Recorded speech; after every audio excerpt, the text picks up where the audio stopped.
I just want to warn people, just please be mindful. And it's the holidays, so take a little bit more care of what you're doing. It's people out here, and it's people who got issues already with the holidays. They already not feeling good, so just be careful because you never know what might happen.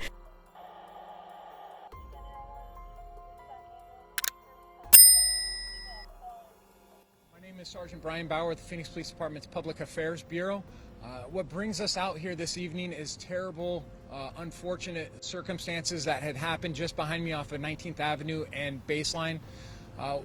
All the information that I'm able to provide at this time is part of the initial investigation, and it is subject to change depending on detectives and their continued investigation into what led up to this particular shooting. What I can tell you is at 2:45, patrol officers received a 911 call about a shooting that occurred right behind us in the parking lot of Lowe's here at 19th Avenue and Baseline. Again, that was at 2:45, 19th Avenue and Baseline. This shooting involved two separate vehicles. There's a light-colored passenger vehicle as well as a white-colored SUV that were both involved in this particular incident. Around that 2:45 mark, from what we've gathered from witnesses as well as some of the victims, is there was some kind of dispute that happened. Both vehicles pulled into this parking lot. That dispute continued and it turned into a physical fight. That physical fight then led to the shooting that had occurred. In today's society, people seem to get upset for the smallest of reasons when they're out and about on the road. It could be one lane change, someone flipping the bird because they believe you cut them off, or just someone having a bad day that can turn into road rage. Traffic, gridlock, construction, and unexpected delays can create a frustrating environment that can easily trigger aggression when someone is behind the wheel. This aggression in turn sometimes leads to people making the wrong decisions based on a temporary delay that can make an already stressful situation turn into a dreadful situation. A person who is a victim of a hostile or reckless behavior, such as being tailgated, cut off, or receiving rude gestures, can provoke a strong aggressive response. Sadly, seeing other drivers as obstacles rather than individuals can lead to the thoughts and desires to teach that person a lesson. In the worst of the worst cases, things can turn physical. And tragically, many people end up taking it a step further, using a weapon to handle their rage. Well, in Phoenix, Arizona, on November 22nd, 2025, just days before the Thanksgiving holiday, police say officers had to respond to the back end of a Lowe's parking lot near 19th Avenue and Baseline Road after an alleged road rage shooting involving a white Porsche and a Dodge Challenger. Upon arrival, law officials will be left mortified by what they saw at the fatal scene. What was supposed to be a normal family outing for a mom and dad and their three children was nothing but.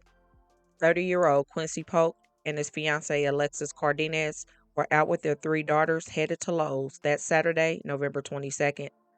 The family of five, however, sadly, would not even make it inside of the store before they were met with unimaginable terror.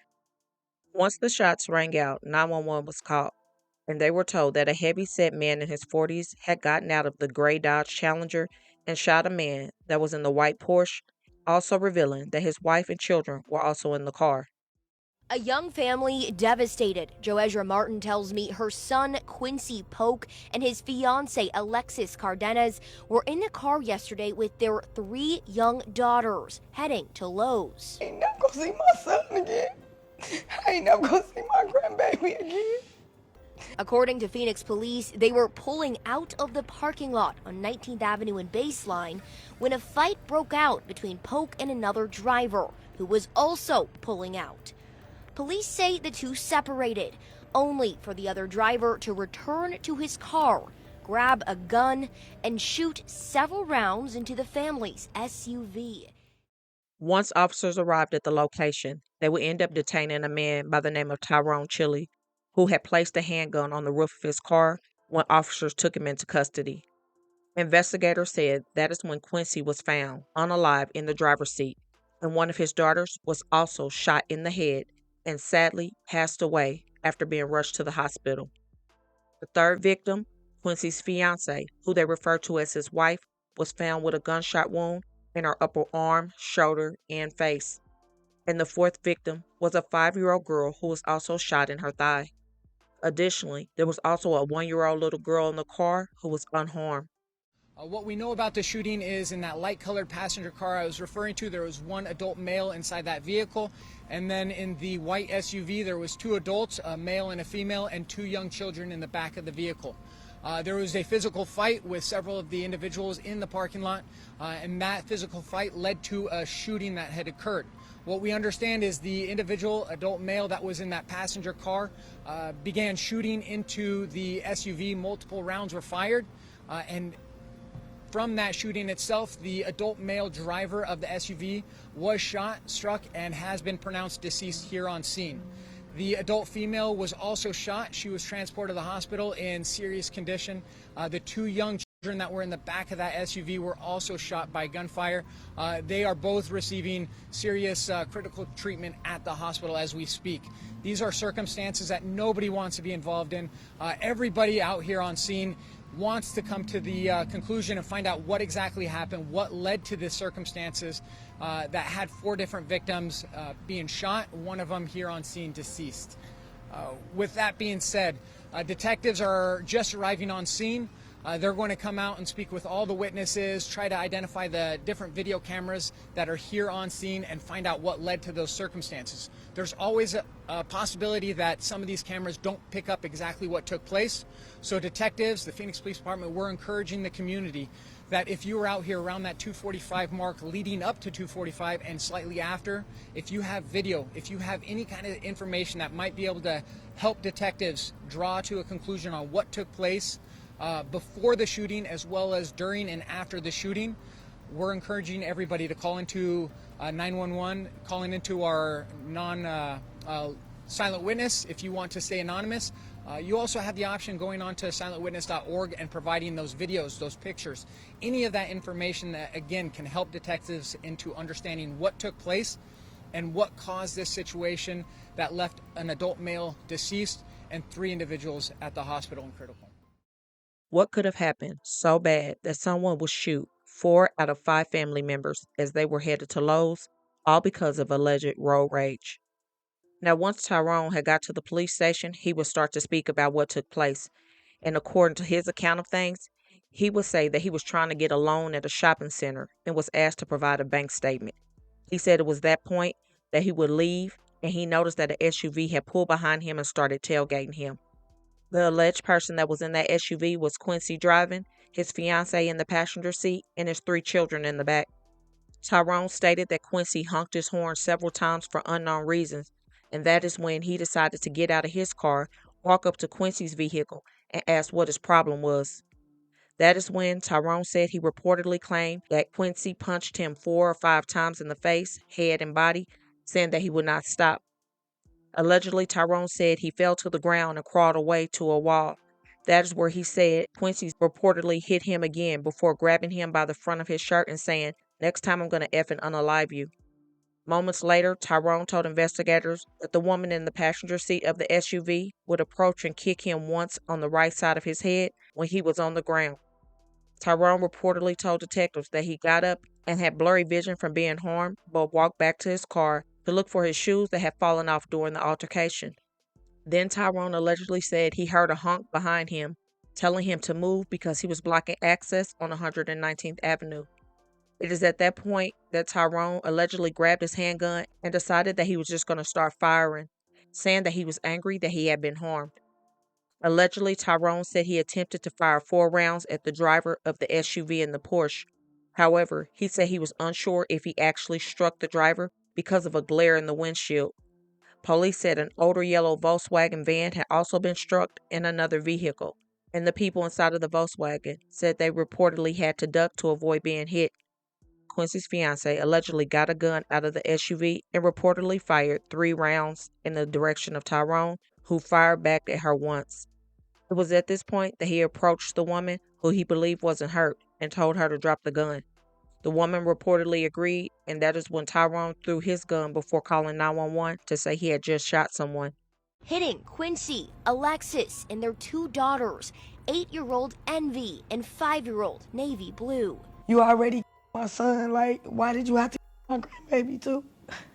Now I gotta bury 2 of my babies. Quincy on scene. Envy was taken to the hospital. Today we learned Envy also passed away. She just got so many awards at school. I was at school. She got excellent attendance. She got honor roll. Family members tell us Alexis is in a medically induced coma and will have to undergo facial reconstruction surgery. They let her up for a little minute, and when she was up, she could only write on the paper, and she was just writing her baby name, just her baby name, just her baby name on both sides of the paper. As for their other young daughters, 5-year-old Navy has a in her leg that can't be removed, but she is out of the hospital. 1-year-old Alani was not hurt. I feel like part of my life is gone. Like, I ain't never gonna see my son smile no more. I'm not gonna be able to get them big hugs where he can pick me up off my feet no more. I ain't gonna be able to get 1,000,001 questions from my grandbaby no more. And all over what? Nothing. Over road rage. Come on, that makes no sense. And then you already my son, you went over there and shot the mama, and then you went to the middle and my grandbaby. Why would you up a baby? Like, she had nothing to do with whatever you and my son went through. Chili told police he didn't know there were children in the car until he saw the woman scream, "My b-" and saw her remove Envy from the rear passenger seat. After this very terrible crime took place, one loved one said, "A coward took my best friend and the realest person I know, the realest man I know, the most inspiring person who really came from the streets and turned it all around for his family. My brother was the realest and still is the realest. I miss your laughter, bro. Your smile and all your conversations. Man, we had the most plans. Your name is going to forever live on. My baby and I going to vow to that. Your daughter name going to forever live on. This coward brought unimaginable pain. It's forever Quincy and forever Envy. Words can't even describe the pain. Long live you, my baby, forever. Prayers for this family, please. I love you." Quincy's sister would also write, "Rest easy, my big brother and my niece. This is so unbelievable. I am so lost for words. My heart is so heavy. This is so crazy. I can't even find the words to put together. Just know we got your kids, and we love you and Envy so much. Constantly praying for your wife to have a smooth recovery.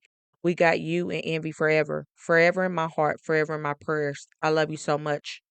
This crime not only destroyed a family, but it also devastated a community. And one person will write, "We really need to start teaching emotional regulations and focusing on mental health starting from a young age. Our society has so much pressure now to do more with less, faster, and all of our hours, but no investment in how to manage it. Humans are not designed to function this way with endless stress. There's zero support, zero education, and very limited awareness for fixing the issues, leading to rage and anger in the wrong places. It does not appear that these two vehicles even had a car accident, didn't bump each other, or anything of that sort. This was all off of pure emotion. The whole situation is beyond tragic, and to know that an 8-year-old little girl got shot in the head is very sad to even think about. And then her 5-year-old sister has a bullet lodged in her leg that they said they can never remove, and no child should have to experience such pain and such tragedy. This whole family has been destroyed. All besides one person in that vehicle was shot, and sadly, 2 of them are now gone, making it even harder for loved ones in the midst of the holiday season. One family member even had to say that now they can't celebrate Thanksgiving or Christmas because now they have to focus on planning funerals, and that shouldn't be the case. My heart truly goes out to all involved, and I pray that Alexis and her 5-year-old daughter Navy have a speedy recovery after being shot. Quincy's life mattered, and he should still be here. 8-year-old Envy's life mattered, and she should still be here too. Please don't forget to comment your thoughts and prayers as well for this family in their difficult time, and hit that like button and share to make your people aware. And as always, remember to stay woke. Things change quickly.